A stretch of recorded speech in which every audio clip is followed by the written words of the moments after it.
The first preparatory hearing regarding President Yoon's impeachment case was held at the Constitutional Court this afternoon, with the two sides sharply clashing over contending points related to the president's martial law declaration. The opposition-led National Assembly today approved a motion to impeach acting President Duck-soo amid fierce protests from the ruling party. This comes on the heels of Han putting on hold filling vacancies on the Constitutional Court bench for the presidential impeachment trial. Amid the political risks, the $1 exchange rate has jumped to a level unseen since the 2009 financial crisis, climbing over 1,481 at one point earlier today. It's December 27th, 8 p.m. in Seoul. This is Newscenter. Thank you for joining us. I'm Yoon Jung-min. On Friday, the Constitutional Court held its first preparatory hearing on President Yoon Suk-yeol's impeachment case, with representatives for the National Assembly and President Yoon in attendance. With a fierce legal battle expected, the judges called another preparatory session. Our correspondent Oh Soo-young starts us off. The Constitutional Court session to set out a roadmap for President Yoon Suk-yeol's impeachment trial ended without conclusive grounds, as the first preparatory hearing for his case on Friday wrapped up in 40 minutes. Starting at 2 p.m, the hearing was attended by Yoon's legal representatives and the National Assembly's impeachment panel, with two justices aiming to organize the main grounds for impeachment and a list of witnesses and evidence both sides wished to draw upon throughout the trial. However, as President Yoon's side did not submit any materials, the court was unable to form concrete lists of grounds, witnesses, or evidence.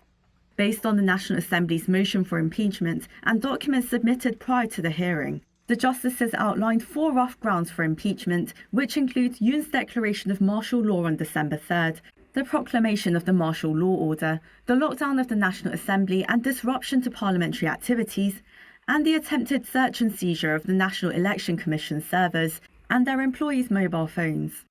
These include the deployments of troops to facilitate Yoon's decree.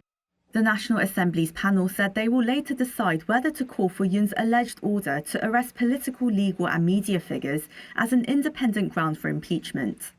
The panel also applied to summon 15 witnesses implicated in the martial law order, such as former Defense Minister Kim Yong-hyun, Park Han-soo, who acted as martial law commander, and Roh Sang-won, a former director of military intelligence.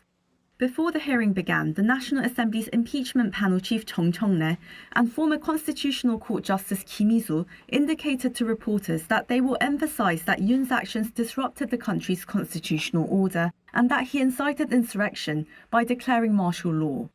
Meanwhile, Yoon's legal team told the court that the grounds proposed by the National Assembly were based on media coverage and called for evidence-based claims. The president, in a speech on December 12th, argued his declaration of martial law was a political act not subject to judicial review, and that it was his executive right. Also, his team appeared to contest the Constitutional Court's method of notifying Yoon on the trial proceedings. The president for over a week rejected the delivery of court papers, leading the judges to deeming the documents received at his residence.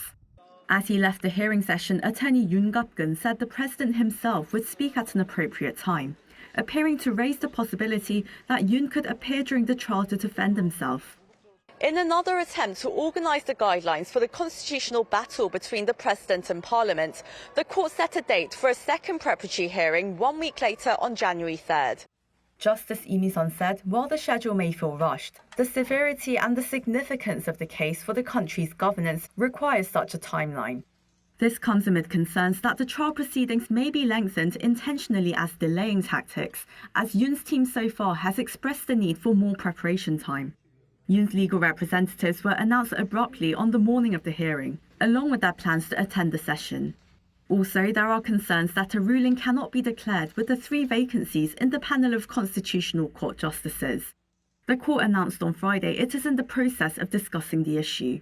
As 6 out of 9 judges are needed to uphold the impeachment, the current panel of 6 justices would have to vote unanimously in order to remove Yoon from office. Oh Soo-young, Arirang News. Over at the National Assembly, an opposition-led motion to impeach acting President Duck-soo has been passed. The ruling party immediately filed a constitutional appeal, asking for the court to stop this unprecedented event from continuing forward. Our correspondent Shin Ha-young reports on the deepening political divide. Lawmakers at a plenary session of the National Assembly on Friday approved the impeachment of acting President Duck-soo. The motion passed with 192 votes in favor amid a ruling People Power Party boycott. Ahead of the vote, there had been a debate over the number of votes required to pass the motion.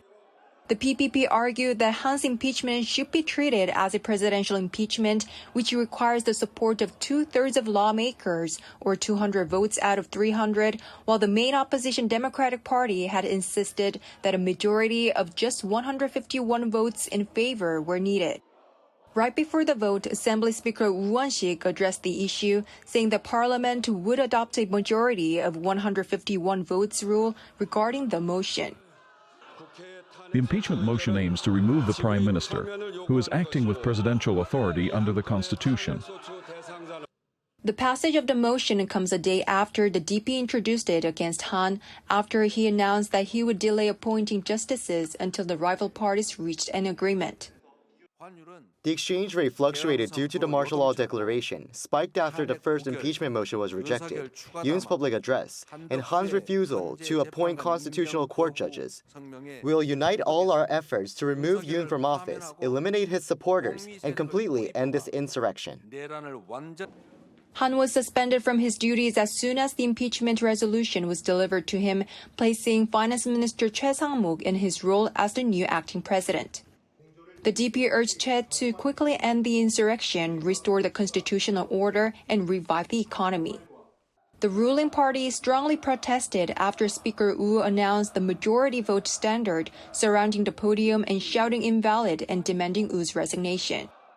The party argued that the impeachment lacked constitutional grounds and accused the Speaker and DP of violating its voting rights by arbitrarily interpreting the required vote count. The PPP also criticized the main opposition for putting DP leader Lee Jae-myung's interest above the nation, even at the risk of chaos. We ask acting President Duck-soo to continue in his role, as the impeachment motion vote is fundamentally invalid. As the ruling party has requested a suspension of the impeachment and filed a constitutional appeal, political tensions are expected to persist following Han's suspension from his duties. Shin Ha-young, Arirang News. The country is in uncharted territory following the impeachment of the acting president.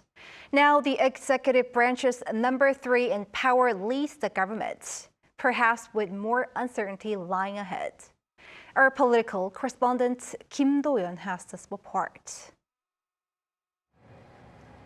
With the motion to impeach acting President and Prime Minister Duck-soo being passed for the first time ever, a Deputy Prime Minister for Finance now leads the nation's government.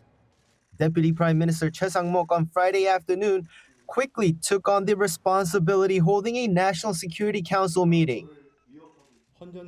It's an unprecedented national emergency in the history of our Constitution. Political uncertainty defying any predictions poses a threat to national security. This is the time to dedicate all efforts to safeguarding the welfare of the people, as well as the lives and safety of our citizens. He also called for a defense posture ready for North Korea's potential provocations amid the political instability in the nation, while asking the foreign affairs team to ensure the international community that South Korea's foreign affairs will go on with consistency.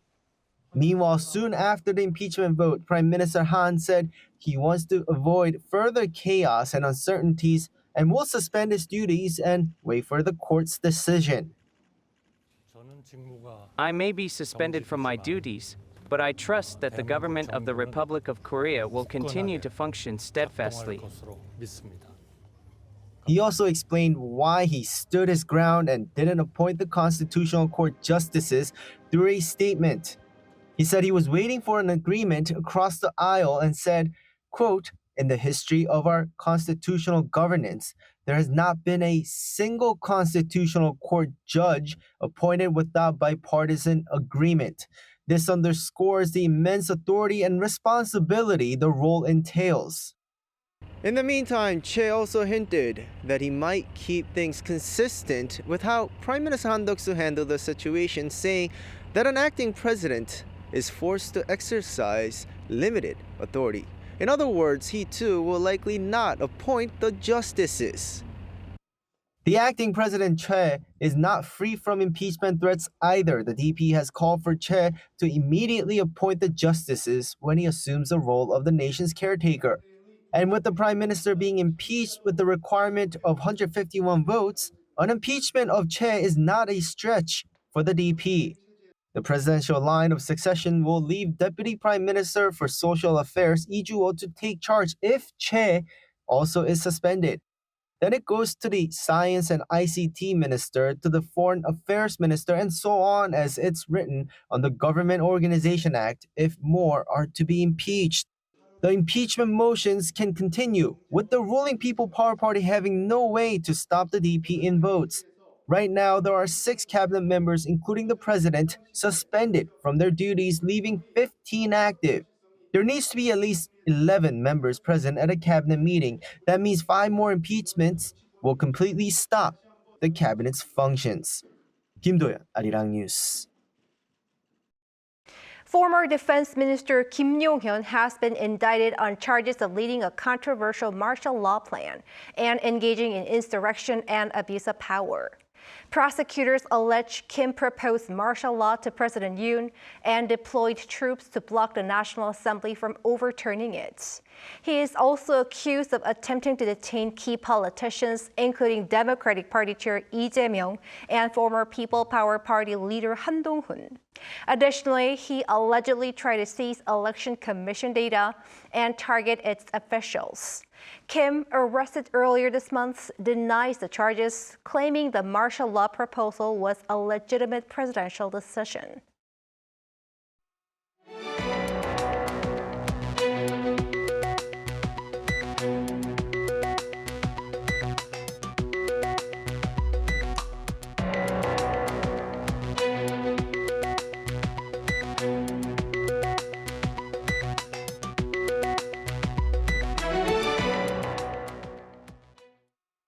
The Korean won sharply slumped against the greenback, trading above 1,481 per dollar at one point on Friday, affected by the political risks. The benchmark Kospi shed almost 25 points. Park Go-no with the details. South Korea's financial markets continue to exhibit volatility due to the ongoing political turmoil.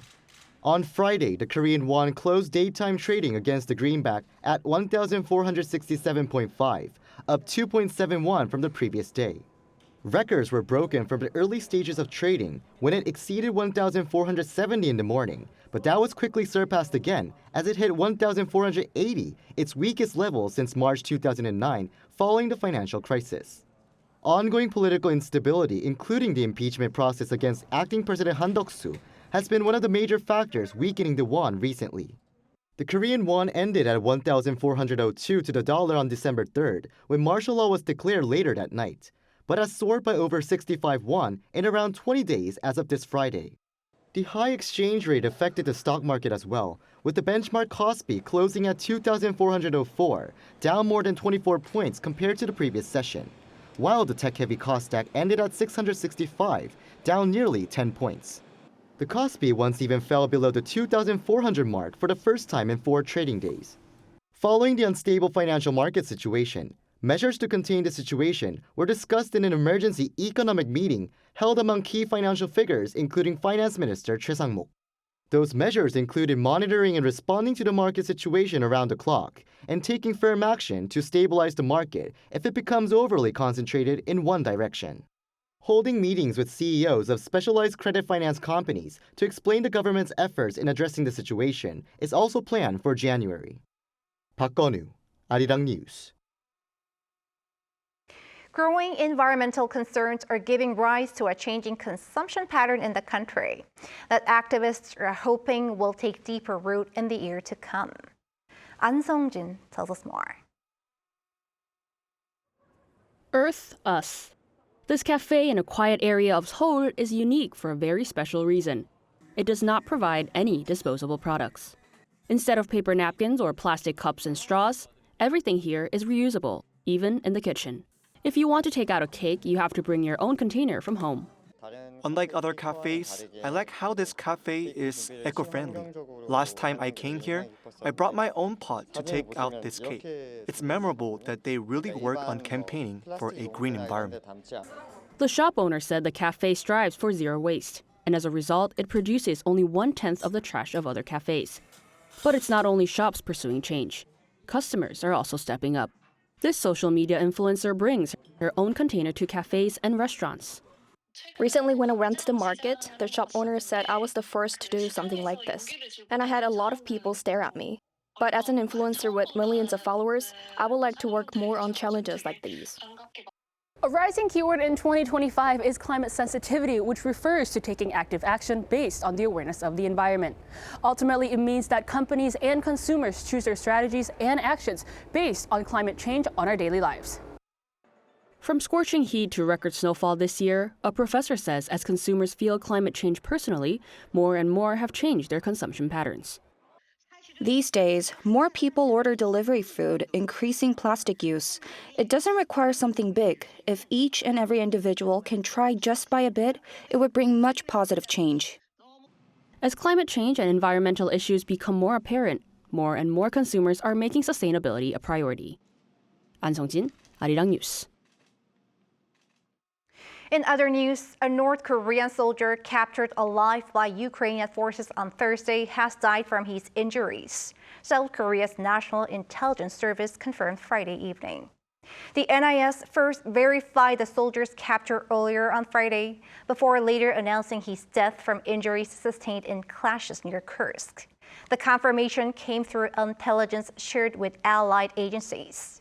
Ukrainian forces had previously released a photo of the soldier, believed to be the first North Korean captured while fighting for Russia. Reports indicate over 11,000 North Korean troops have been deployed to support Russia, with many stationed in Kursk and now being sent to the front lines. The U.S. and Japan have unveiled their first ever extended deterrence guidelines. The move emphasizes Washington's nuclear umbrella and closer collaboration to tackle regional and security challenges. Japan's foreign ministry announced Friday that the guidelines aim to strengthen alliance consultation and communication procedures. Although the details remain undisclosed, the guidelines focus on strategic messaging to maximize deterrence. This effort targets growing regional threats, including North Korea's advanced weapons development, China's military expansion, and Russia's nuclear rhetoric.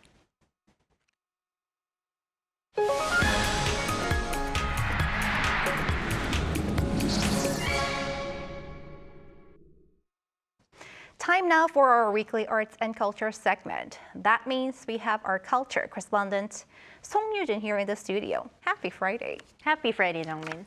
So it's the last arts and culture segment of 2024, Yoo-jin. Right. What's the topic you have for us today? Well, Dongmin, it kind of feels like 2024 has flown so fast. So with just a few days left in 2024, here is a recap of the top stories in K-culture. As the year winds down, it's time to walk down memory lane and revisit the cultural highlights of 2024.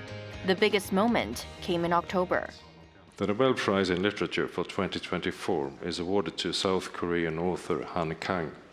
Han became the first Asian female laureate in the category and only the second Nobel Prize winner from Korea. I think Han Kang winning the Nobel Prize was a defining moment that showed Korean literature is now part of the mainstream. Turning to K-pop, Blackpink's Rosé and American singer-songwriter Bruno Mars's APT became a global sensation. Rosé became the first Korean female artist to achieve all this, topping Spotify's global chart, landing second on the UK official singles chart, and securing 8th place on the Billboard Hot 100. With Blackpink and BTS not performing as a full group this year, there were concerns about K-pop's momentum. But Rosé showed her talent and potential as a major female solo star in K-pop. Her success also further solidified K-pop's status on the global stage. Meanwhile, BTS brought good news for fans eagerly waiting for their return. The group's oldest member, Jin, completed his mandatory military service in June, becoming the first to reunite with armies. My bias is Jin, so yes, Kim Sok-jin. So he comes back, and I don't know, I feel like my favorite person in the world, come back to me, and it's really important. So the wait of 1.5 years, it came to an end, and we see him so happy, so handsome. It made us feel so proud. J-Hope followed in October, bringing the group one step closer to their full comeback, with all members set to complete their service by next summer. However, not every news was celebratory. A dispute involving Min Hee-jin, the former CEO of HYBE subsidiary Adore, escalated into a family feud. In November, Min resigned, and NewJeans announced the termination of their contract with Adore, which was initially set to run until 2029. The trust between us and Adore has broken down, so continuing our contract is just unacceptable. Adore has filed a lawsuit seeking the validity of its contracts with the 5 members. On the screen, streamers thrived while cinema struggled.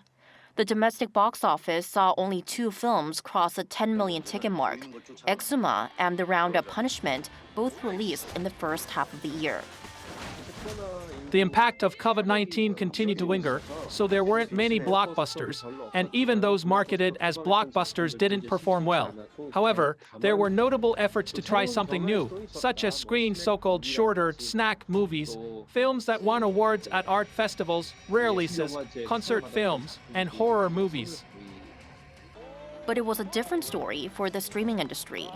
Netflix's Culinary Class Wars became the first Korean reality show to top the platform's global top 10 non-English TV series list for 3 straight weeks. And the long-awaited second season of the Emmy-winning series Squid Game premiered on December 26th. And that was a wrap-up of 2024 in culture. Such a big year for culture. Eugene, as our culture correspondent, what would you say was the top cultural moment of 2024? Well, I would no doubt go for Han winning the Nobel Prize in Literature, not because I went to Sweden to cover her receiving the award, but this was a very big monumental news, not only for Korea, but around the world, because the Nobel Prize in Literature, it traditionally has been very difficult. It has been notoriously difficult for females and also Asians to win this award. So to mention once again, Han is the first Asian female to receive this honor among the 121 laureates so far. And also she's the first Asian winner of the Nobel Prize Literature since China's Mo Yan in 2012. And I want to tell our viewers, if you'd like to take a closer look on Han win, don't miss Arirang's special documentary on Han Nobel Prize journey. It airs tomorrow, Saturday, December 28th at 10:30 a.m. Korea time. It's a must-watch. And as we gear up for the new year, can you give us a preview of what to expect in the cultural front for 2025? Right. So I think that 2025 would be a very exciting year for K-pop fans. First of all, as mentioned in my report, BTS will reconvene as a group as all Assembly members will complete their mandatory military service by June next year. So a lot of fans are waiting for a new album to come soon. And also Blackpink has announced plans for a world tour and a new album in 2025. And on the screen, exciting sequels are indeed in the lineup, including the 3rd season of Squid Game and the 2nd season of Netflix's hit cooking competition show, Culinary Class Wars. Sounds like an exciting year ahead of K-culture. I'm sure you're gonna keep us updated throughout 2025. Thanks, Eugene. Always a pleasure. Thank you.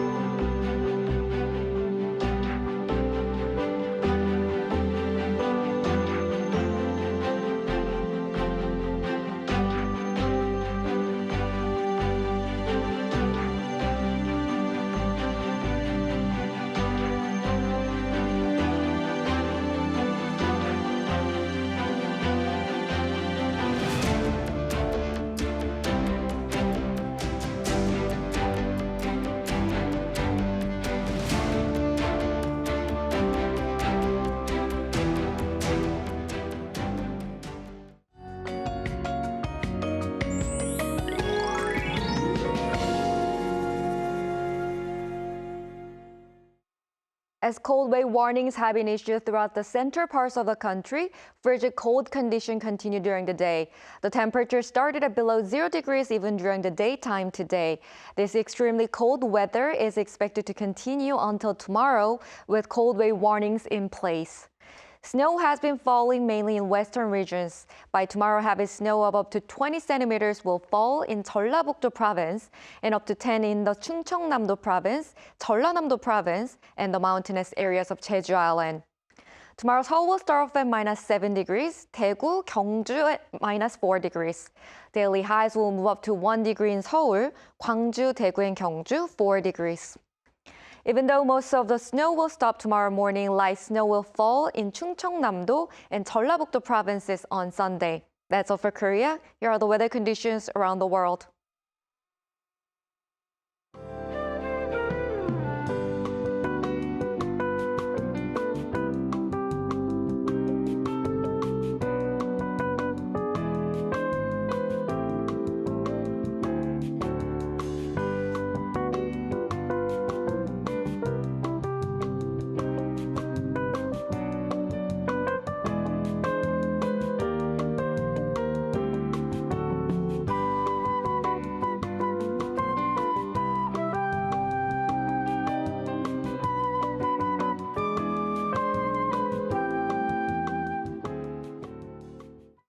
That is Newscenter for tonight. Thank you for watching. A panel session up next.